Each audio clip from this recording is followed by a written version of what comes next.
Bharatiya Janata party દ્વારા ward number 5માં આજે કિશનવાડીમાં પ્રચાર દરમિયાન જનતા દ્વારા સવાલ કરાતા ભાજપ એસસી સેલના યોગેશ પરમાર અને કાર્યકર્તાઓ દ્વારા નાગરિકો સાથે હાથાપાઈ કરવામાં આવી.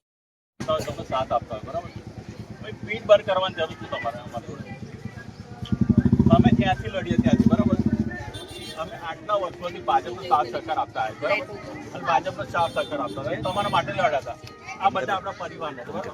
બંધ કરી દે કહું છું. બંધ કરી. હા હા હા. તમે શું કીધું? બંધ કરી.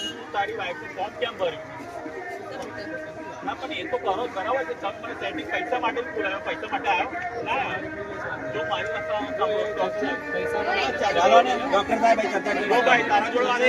શાંતિ રાખજે. પછી બે ના કરી તું સાઈડ